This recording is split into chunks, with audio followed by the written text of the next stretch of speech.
Let me turn on your music box for you.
sun rises on the glinting, gear-filled city, Futura. A beacon of technology and ingenuity, Futura is the home to many different groups, the main ones being the Fancy Circus, the Gypsy Tribe, and the Gear Mine Commons. The Fancy Circus makes up the high society of Futura, with values on looking fashionable and maintaining quality style of living. On the other end of the spectrum, you find the Gypsy Tribe, who hold spirituality and organic living in high regard. These folk believe in a deeper connection to the earth and disagree with the city's use of so many machines. Finally, you have the Gear Mine Commons, the labor force of Futura, who work beneath the city in the gear mines and who really want to stay out of the disagreement of the other two groups. If the people of the Gear Mine Commons could simply work and play music all day long, they would.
At the head of the Fancy Circus is a sorority of debutantes called the Cateau, known for their beauty, talent, and grace. The Kitten Queen, Skylark, reigns supreme over this cat collective, while her sister, Shadow, is married to the leader of the Gypsy Tribe, King Rahu, Rahu for short. Originally intrigued by his mysterious and gallant demeanor, Shadow was seduced by the gypsy leader into marriage. After a short while, Rahu revealed himself to be devious and dangerous, and now Shadow lives as a captive wife to a power-hungry lord. Forbidden to see her sister, Shadow and Skylark must now rendezvous in secret. Although tension between the classes has always been great, the sisters' separation has brought the feud to a tipping point, and things are now spilling into the streets.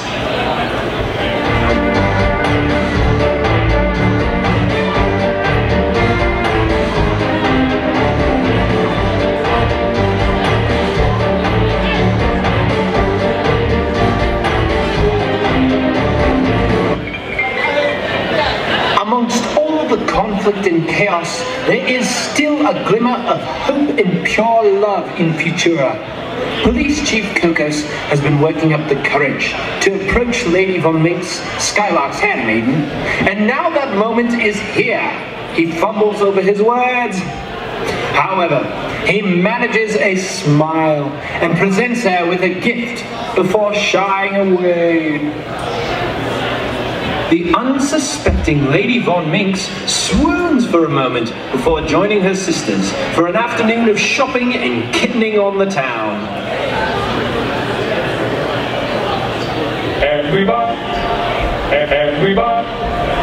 Everybody wants it. Everybody wants it. Everybody wants to be. Everybody wants to be. Everybody wants to be a cat, because the cat's the only cat who knows where it's at. Everybody's picking up on that feline beat, cause everything else is obsolete, obsolete. Don't you wish you were born every time you play? But with a square on the end, so you can trust me so bad. I found some Tony birds who tried to sing. So the cat's the only cat who knows how to swing, who wants to dig along and big and stuff like that. When everybody wants to be a cat.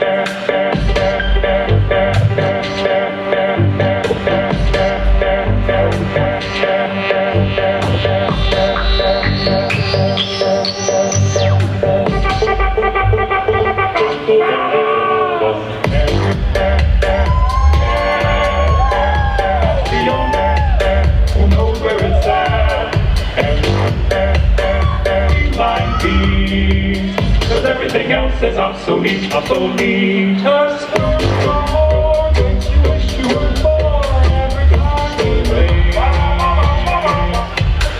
Where on the end, so you can search me like that, to the game and play.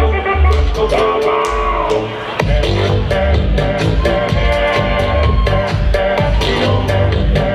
Knows where it's at. Like me. Everything else is obsolete, obsolete. Just wish you were born every time you play. But with a square on the end, don't you know that?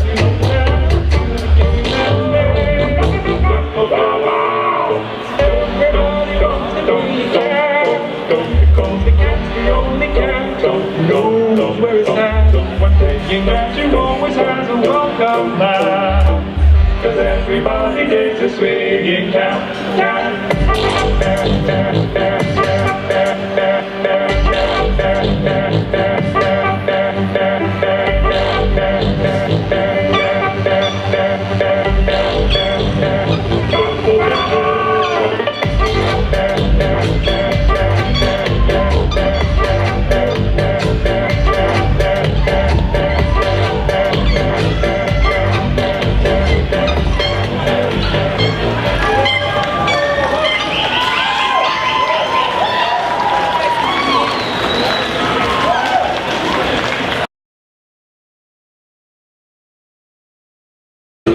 Of the uninvited guests.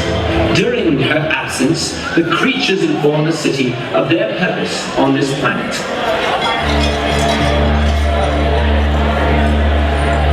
Not to be cliche, but we come in peace, they said.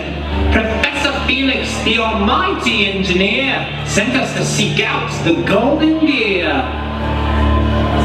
The creatures go on to explain the golden gear and its potential to unlock the secrets of the universe. The professor dropped it while riding one of your rickety roller coasters down in the gear mines. We cannot let it fall into the wrong hands. The universe is at stake. Suddenly, Police Chief Kokos arrives and chases the creatures away. Panic starts to sweep through the crowd, and Officer Airy points the slim sidewalk to start the show and grab their attention.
the picnic continues, Skylark sees Shadow from across the park and signals her to meet for a secret rendezvous.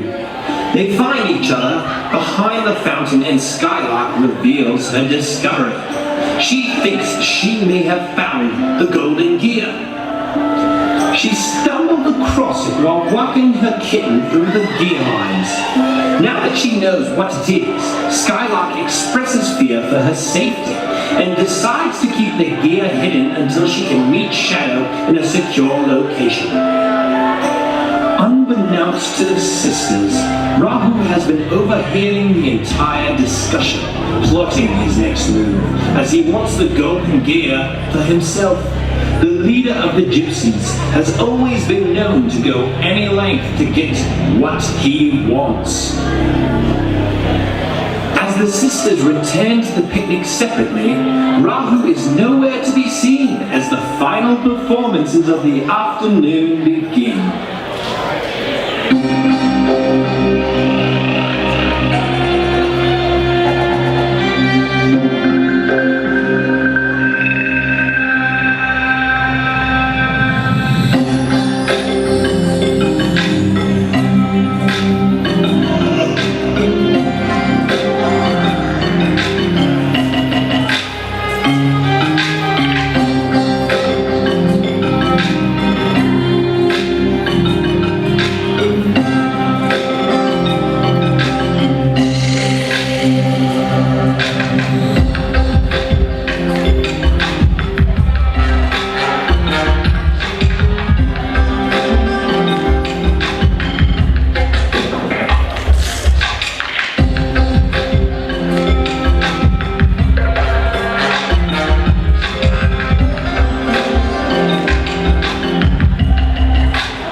As the picnic comes to a close and the guests trickle out, Police Chief Kokos approaches Lady Von Minx. Once again, he fumbles over his words, but manages to present her with a bouquet of flowers. As he starts to walk away, she smells the flowers and tells him to wait. She walks up to him, and as they draw close, it's as if the entire city is melted away around them. He has been waiting for this moment for so long. His knees grow weak. He starts to sweat. She closes in. He shuts his eyes and... She's missing! She's missing! Our kitty queen is missing! Shrieks Anna as she runs toward the couple. She goes on to explain that Skylark wasn't in the carriage and was nowhere to be found when the cateau was ready to leave. It seems this romance is destined to wait until the new sun rises on Futura. Police Chief Kokos departs to form a search party, while Lady Von Minx and Anna run to inform Shadow of her sister's disappearance.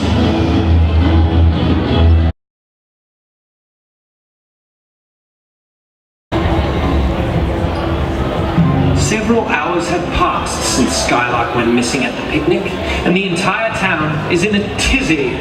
After looking everywhere from the circus tower to the magical forest, the search party crosses the steam engine tracks to the gypsy side of the city.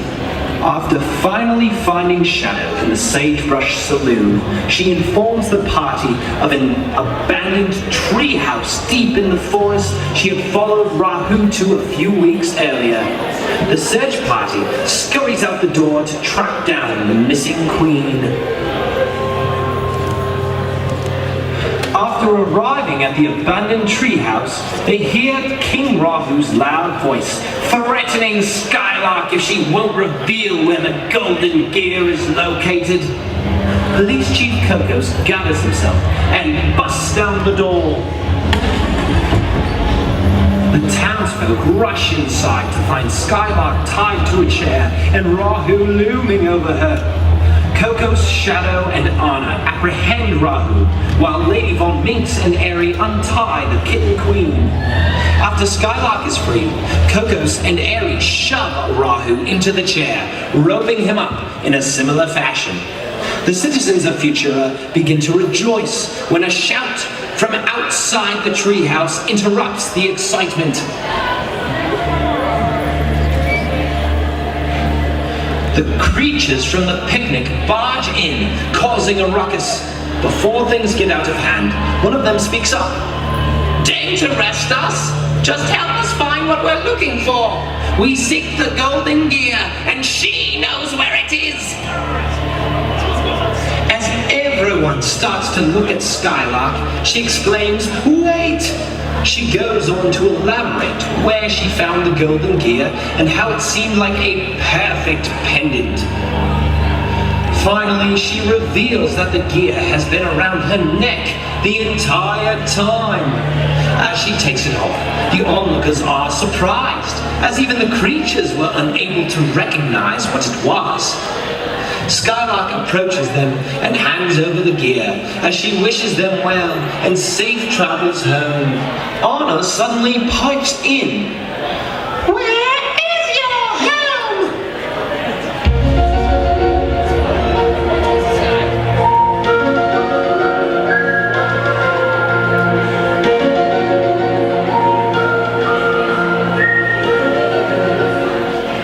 All right.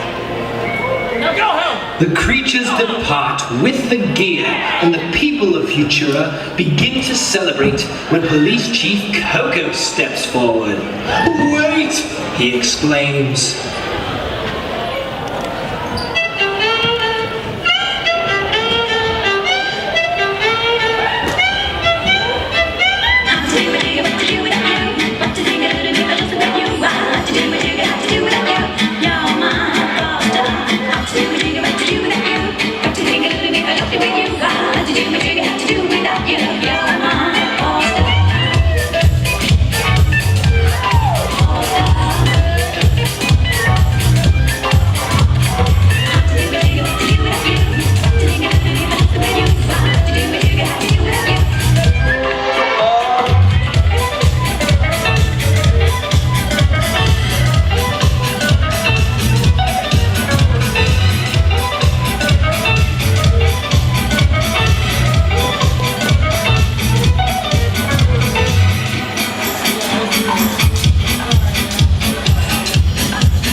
differences.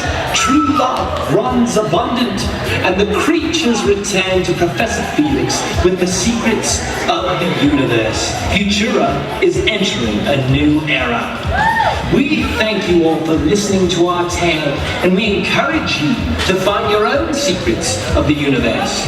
Enjoy the rest of your time at Futura. We hope you have a lovely evening. All right, everyone. I would like to introduce our incredible, our unbelievable and perfect stage manager, Miss Lexi Drymore. All right, thank you, ladies and gentlemen. Our director, Coconut, Embellish team. And of course, the other director of the Cateau, Miss Heather Von Meeks. And my personal assistant, and from the Gear Mind Commons, Miss B. And of course, model manager extraordinaire, Rufio. From the Appearance Project, Furious George. And of course, well, there's a bunch of people missing here, so we'll skip them. Nope, none of them. All right, our lady cop, Ariane for B. And of course, from the Cateau, we have Skylark. We have Kaylin. We have M. Kitty. We have Stella Laveau. And from the Gypsy tribe, we have Shadow. We have Kitty Keeley. We have Deidre. And of course, our cyborg captives, we have Aeon. From the Gear Mind Commons, we have Joy. Also from the Gear Mind Commons and cyborgs as well, we have Alex DeLarge and Natal Sin. Also from the Gear Mind Commons, Jimmy. Of course, from the Fancy Circus, we have Vandy.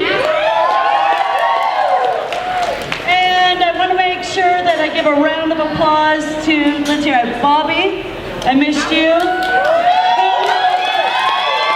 Immensely backstage, helping us all put it all together and everything like that. Did I miss anybody? Everybody was on there. I got Rufio. Oh yeah, I got Rufio. Oh, I got her. All right, ladies and gentlemen, I also want to give a special thanks to, of course, our lighting for the evening read. Of course, our sound from Brian Matthew and Sante. And everybody who set up these amazing cages, because that was a lot of work. All right, yes, thank you. Woo! Individually, all by himself. Almost. And of course, thank you to the Andromeda Strain as well for playing, and all of our amazing fashion show artists. And of course, thank you City Hall for allowing us to do this all.